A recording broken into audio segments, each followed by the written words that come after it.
అనుకున్నామని జరగవు అన్ని, అనుకోలేదని ఆగవు కొన్ని, జరిగేవల్లి మంచికని అనుకోవడమే మనిషి పని.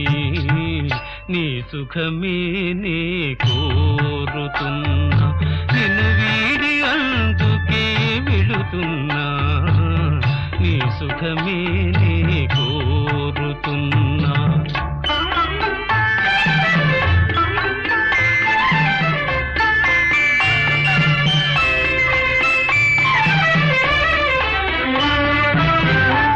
పాపవలే ఒడి చేర్చినాను, కను పాపవలే కాపాడినాను, గుండెను గుడిగా చేశాను.